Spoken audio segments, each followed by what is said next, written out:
자, 야고보서 3장 1절에서 12절에는 상당히 긴 전체가 한 5장인데 어 무려 이제 12절을 이렇게 분량이 많은 거죠. 전체가 5장에서 12절 분량이 많은 거죠. 근데 이 전체 지금 3장 1절에서 12절은 뭘 지금 얘기하느냐? 다른 것이 아니라 말에 대해서 특별히 10절에 보니까 한 입에서 찬송과 저주가 나온다. 나의 형제들아 이래서는 안 된다. 그러니까 지금 야고보 사도의 성령께서 가르치시는 바에 의하면 우리가 이 말의 실수가 굉장히 중요한 문제라는 것을 하나님께서 지금 강조하시는 거예요. 그러니까 하나님께서 우리 그리스도인들, 우리 성도들에게 있어서 이 말에 대해서 아주 참 이 문제가 아주 심각한 문제니까 이 문제를 하나님께서 아주 깊이 다루어 주십니다. 잠언에도 물론 이와 같은 말씀이 많이 있지만 오늘은 이제 야고보서 3장 1절부터 12절을 좀 보겠습니다. 우선 3장 1절에 보니까 많이 선생이 되지 마라. 그러니까 이 선생은 가르치는 자죠. 가르치는 자. 이제 가르치는 자는 어떻게 보면은 남을 말로 가르쳐야 되니까 이제 자칫하면 그로 인해서 하나님 앞에 더 큰 책임이 있고 더 큰 참 하나님 앞에 하나님께서 그에게 주어진 그 일이 아주 중요하니까 그만큼 그 일을 정말 조심해야 된다. 잘해야 된다. 이제 그런 뜻에서 심지어는 많이 선생되지 마라. 많이. 그러니까 이 일을 정말 할 수 있는 사람만 해야지 그냥 괜히 또 이 일을 잘못 오해하고 이 일을 했다가는 나중에 정말 그로 인해서 큰 심판을 당할 수도 있으니까 조심하라 이거죠. 2절로 보면은 말에 실수가 없다면 그는 온몸도 제어할 수 있는 온전한 자이다. 그러니까 말의 실수. 이 말의 실수는 참 다른 거 어떤 것보다도 우리 속담에도 이 말의 실수는 뭡니까? 이 쏟아진 물에 비유하지 않습니까? 이미 쏟아진 물은 주워 담을 수가 없잖아요. 예. 그러니까 말이라고 하는 게 그래서 잠언에도 말이 많으면 실수가 많다 이런 말씀도 있단 말이에요. 그러니까 성경 전체에서 보면은 하나님께서 우리 사람들이 짓는 죄 중에 이 말로 하는 죄가 많다는 걸 지적하세요. 말로 하는 죄가 많다. 인간이 다른 동물이나 다른 피조물은 다른 짐승들이 솔직히 무슨 말을 합니까? 짐승의 말이라고 하는 게 무슨 큰 의미가 없잖아요. 근데 사람이 이게 참 특별해. 그러니까 하나님께서 사람을 창조하실 때 아예 애초부터 그냥 말을 못하게 창조하셨으면 어차피 참 그나마 세상이 더 평화롭지 않았을까? 싸우고 다투는 일도 적고. 근데 하나님께서는 사람에게 말을 할 수 있는, 그래서 성경에도 그 바벨탑 그 사건 때 하나님의 심판이 뭡니까? 언어를 흩어버리잖아요. 언어를. 그러니까 이 자들이 서로 언어가 같으니까 그걸 가지고 하나님께 영광을 돌리기보단 어떻게 하면 하나님을 대항할까? 하나님을 대적할까? 그러니까 하나님께서 어떻게 합니까? 잠깐 그 언어를 그냥 싹 다 서로 틀리게 만든 것. 그래서 사람이 이 언어라고 하는 것은 이게 사람이 선천적으로 선택해서 이게 바꾼 것이 아니라 누가 바꿨습니까? 하나님이 바꾸신 거예요. 그러면 인류 최초의 언어가 뭔지 저는 참 궁금한데 유대인들은 그게 히브리어다 이제 그렇게 얘기하죠. 그 사람들이 항상 모든 게 자기 중심으로 하니까 유대인들은 특히. 근데 그것도 사실인지 아닌지는 몰라요. 언어학자들도 인류 최초의 그 가장 언어가 뭔지는 언어학자들도 모르더라고요. 성경에 계시되지 않았으니까. 그러나 어쨌든 그때 언어가 바뀐 건 맞아요. 그때 언어가 바뀐 거예요. 언어가 다 서로 바뀌어가지고 서로 말이 통하지 않고, 그래서 이제 민족이 나누고 종족이 나눠지고 부족이 나눠지고 그렇게 이제 인류가 살죠. 그러다가 이제 서서히 이제 그래도 어느 정도의 그 공통 언어, 우리 아시아 같은 경우는 한자, 우리는 한자 문화권 있고 유럽은 라틴어, 이제는 영어죠, 영어. 전 세계적으로 영어가 이 공용어예요, 공용. 어디나 뭐 영어 쓰면은 웬만큼 다 통하고 영어 쓰면은 다 뭐 생활하는데 불편함이 없이. 그래서 하나님께서 이 인간의 말과 언어라는 것을 그만큼 사람에게 주어진 특권. 다른 동물에게는 언어가 없어요. 솔직히 언어가 없습니다. 물론 뭐 침팬지한테 뭐 언어를 가리킨다 뭐 한다 했는데 그게 뭐 잠깐은 뭐 기술적으로 되겠지만 그게 그들이 그런 짐승들이 언어를 숙달해서 발전하겠습니까? 무슨 문학 작품을 쓰겠어요? 무슨 뭐 언어를 가지고 그들이 무슨 지혜와 지식을 쌓겠어요? 그러니까 다른 동물은 언어가 없어요. 언어가 없다는 게 이게 성경적으로 맞는 거예요. 동물 진화학자들이 자꾸 뭐 침팬지가 뭐 말을 할 수 있다, 뭐 할 수 있다, 자꾸 그런 얘기 하는데 뭐 더 이상 발전된 게 없잖아요. 근데 하나님은 이 말이 굉장히 중요하니까 우리가 이 말을 할 때 최대한 실수가 없어야 된다. 정말 조심해야 된다.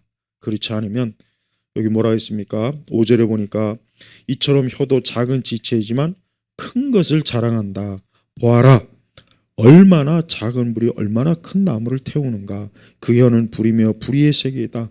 그 혀는 우리 지체 안에서 온몸을 더럽히고 인생의 바퀴를 불사르니 지옥불에 의하여 불살라진다.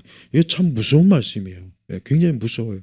그러나 하나님 보실 때 사람이 이 말이라는 걸 자칫 잘못하면 이로 인해서 자신의 인생이 지옥 같은 그런 상황으로 몰고 갈 수 있다는 거예요. 그래서 우리가 성경에 보면은 하나님을 대적하는 말, 하나님은 사람이 무슨 말을 하든 나중에 심판 때 그걸 다 하나님께서 어때요? 재판하신다 그랬어요. 그러니까 어떤 무익한 말이라도 하나님께서는 다 심판한다고 했어요. 우리가 그래서 우리 그리스도인들은 지금같이 이렇게 우리 세대는 그 어느 때보다 이 말이 천박하잖아. 일단 정치인들이 말이 천박해요. 옛날 정치인들은 뭐 이렇게까지 천박하진 않았어요. 옛날 정치인들은 굉장히 그래도 격이 있고 격식이 있고. 근데 지금은 이제 워낙 이 정치인들이 수준이 그냥 이게 막 바닥이다 보니까 말을 그냥 막 하잖아요. 막. 여러분도 요즘 뭐 정치하는 사람들의 말을 한번 들어보세요. 근데 그 사람들뿐만 아니라 어느 계층이든지 다 보면은 이 말의 이 격조가 떨어진 거는 확실히 맞아요. 저는 그래서 그 부분에 있어서 야 이거 우리 그리스도인들은 더 조심해야 되겠구나.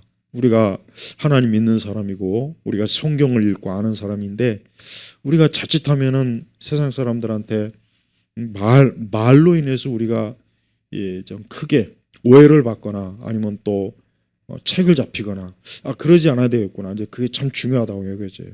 근데 교회에서 의외로 이 말에 대해서 잘 안 가르쳐요. 그런 것 같아요. 제가 언뜻 보니까 저도 그 별로 들은 적이 없어요. 배운 적이 없어요. 근데 말은 굉장히 무서워요.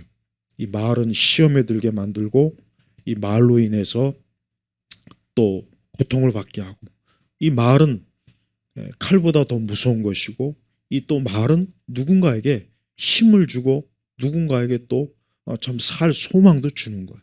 그래서 이 말이라고 하는 것은 어떤 것보다도 중요하니까 오늘 이 말씀처럼 우리가 이 혀를 잘못 사용해 가지고 여러분 이 세상 역사에 보면은 혀를 한번 잘못 놀려 가지고 죽은 사람도 부지기수예요.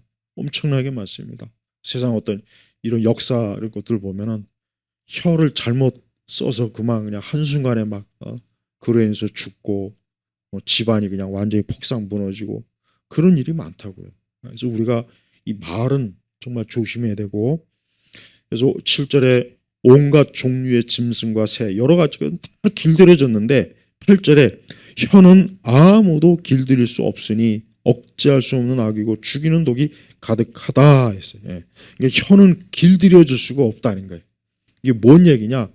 아무리 내가 조심해야지, 조심해서 말해야지, 내가 다시는 그런 말 하지 말아야지 이렇게 결심을 해도 나도 모르게 그냥 또 언제든 그냥 또 막 말이 막 나가고 말에 실수가 있어서 그냥 그것 때문에 또 인간관계 어려움도 생기고 오해도 받고 막 또 그런 일이 있다 이거죠.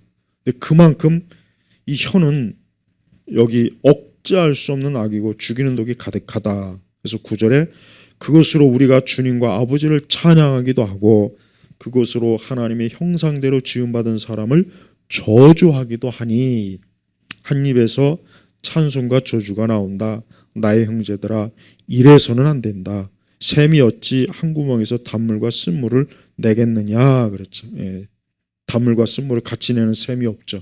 예. 그리고 12절에 나의 형제들아 무화과 나무가 올리브 열매를 맺거나 포도나무가 무화과 열매를 줄 수 있느냐 이와 같이 짠물이 단물을 낼 수 없다. 그러니까 이 야고보서의 이 말의 핵심이 뭐냐?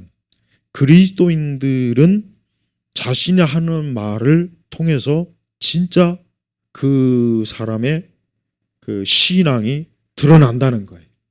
그러니까 그리스도인들은 다른 어떤 것보다 그 사람이 하는 말로 인해서 결국은 그의 믿음이 드러난다 이거죠. 그리고 하나님은 우리가 하는 말을 귀를 기울이고 듣고 계시기 때문에 우리가 어떤 때 하나님께 찬송하기도 하는데 또 그 입으로 누군가를 저주하거나 흉을 보거나 욕을 하거나 이제 그러면 하나님 앞에서 하나님께서는 어떻게 같은 입으로 하나님도 찬송하고 남을 저주하기도 할 수 있느냐. 그러니까 하나님 보시기에 이거는 올바르지 않은 것이다. 저는 이 성경 요 부분은 진짜 이거는 정말 깊이 봐야 되고 우리 자신을 빗대서 야 나도 이런 적이 많았지. 나도 하나님께 찬송도 하고 그러지만 또 한편으로 막 또 누군가를 욕하고 비방하고 막 또 그런 적이 있었지. 이 말씀이 딱 맞아요. 맞아요. 그러니까 우리가 어디에 있던 근데 요즘은 확실히 지금은 일단 그 우리 그러니까 현 세대는 과거보다는 어쨌든 이 말이라고 하는 게 훨씬 더 거칠어지고 그다음에 훨씬 더 뭐라 할까 다른 사람들보단 내 중심으로 말하고 또 훨씬 더 이 사회가 이 말이나 이런 부분에 있어서 옛날보다 훨씬 더 이게 이 격조가 떨어지다 보니까 이 사회가 어때요? 보통 신문이나 이런 데 보면 막 막말한다. 이런 표현이 많이 나오잖아요. 막말한다. 그런 게 과거보다는 훨씬 더 많아진 건 사실이에요. 과거보다. 예. 요즘 정치인들이 하는 말 옛날 같았으면 그 사람들 다 정치권에서 그냥 다 퇴출될 텐데 지금은 뭐 위에 있는 제일 우리나라 정치 권력을 가장 많이 가진 사람이 그냥 막 여기저기서 말을 막 하고 천박한 말을 하고 쌍소리를 하고 그러니까 그 정치하는 다른 사람들도 똑같이 배우고 또 역시 국민들은 어때요? 뭐 지도자들이 저런데 뭐 우리는 뭐 어때? 아무렇지도 않게 하잖아요. 그래서 옛날 그 유교 사회가 뭐 다른 거는 다 거지 같지만 유교 사회가 한 가지 참 좋은 건 이제 뭐냐? 이 말을 조심하게 하는 거는 교육을 잘 시킨 것 같아요. 말을. 그래서 임금이나 신하가 말을 조심해야 백성들도 거기에 따라간다. 그래서 옛날 유교 교육은 보니까 이 말의 교육이에요. 말이. 맹자나 공자나 유가 이 교육은 인간이 어떻게 말을 하느냐를 굉장히 중요하게 여겼어요. 그러니까. 그래서 옛날 사람들은 좀 고지식하지만 말을 굉장히 좀 이렇게 어때요? 절제도 하고 조심스럽게 하고 또 이렇게 막말이나 쌍소리 최대한 안 하려고 노력했잖아요. 예. 근데 지금은 이제 그게 다 무너진 거예요. 지금은 다 무너진 거예요. 공무원도 그렇고 고위직 공무원도 그렇죠. 정치하는 사람들도 그렇죠. 뭐 그냥 너나 할 거 없이 그리고 이제 요즘은 또 이제 유튜버라는 게 나오다 보니까 얼마나 거기에 많은 말들이 쏟아집니까? 그러면 우리 그리스도인들이 혀를 이제 길들일 수 없다고 했는데 하지만 혀를 어떻게 해야 우리가 제어할 수 있느냐? 예수님 말씀이 뭐라 했습니까? 우리 속에 무엇이 많이 들어있는지 그게 결국은 말로 표현이 된다 그랬어요. 그러니까 그 사람 속에 있는 그것이 말로 표현이 되는 거예요. 그래서 성도들이 말씀을 왜 읽어야 되느냐? 혀를 길들이기 위해서 읽어야 돼요. 예, 분명한 사실. 그래서 제가 이제 잠언서 같은 거를 이렇게 계속 읽어보면은 정말 잠언서는 다 외웠으면 좋겠어요. 저는 아주 1절부터 잠언 끝장까지 정말 저도 읽으면 읽을수록 야 정말 하나님 말씀을 그냥 이거를 다 외워야 되겠다. 이 말씀이 아주 내 마음과 내 지식 속에 아주 새겨져야 되겠다. 그래서 아이들한테도 여러분 잠언을 많이 읽히세요. 아이들한테 잠언을 많이 읽히면은 분명히 그 아이들이 그 잠언의 말씀 따라 앞으로 인생을 살아요. 그러고 보면 그 아이들에게 굉장히 좋아요. 모든 면에서 영육간에 다 좋을 겁니다. 그래서 우리가 이 성경 말씀으로 내 혀를 이거 길들이고 제어해야 되겠다. 다른 방법은 없다. 내가 뭐 결심을 한다고 해서 되는 것도 아니고 하루에 좋은 문구를 본다고 해서 되는 것도 아니고 그렇다고 또 말을 안 하고 살 수는 없잖아요. 그렇다고 또 입 꾹 닫고 살 수는 없잖아요. 말은 어쨌든 해야 된단 말이에요. 뭐 직장에서도 해야 되고 가족 간에 해야 되고 또 뭐 하여튼 하긴 해야 돼. 또 뭐 낯선 뭐 돌발적인 상황도 있을 거예요. 뭐 이런 뭐 공공 영역에서도 왜 오죽하면은 이제 여러분 요즘은 이제 어디나 기관에 전화를 하면은 항상 어떤 말 그걸 좀 조심해서 해주십시오. 뭐 민원을 넣을 때도 항상 그 멘트가 나와요. 근데 옛날엔 그게 없었거든요. 근데 어느 기관을 딱 전화해 보면 항상 무슨 뭐 당신이 하는 말이 어쩌고 저쩌고 하면서 뭐 또 그러니까 그만큼 사람들이 그냥 말을 막 하는구나.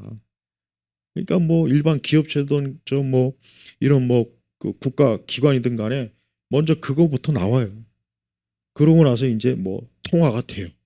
그러니까 얼마나 이게 심하면 그럴까?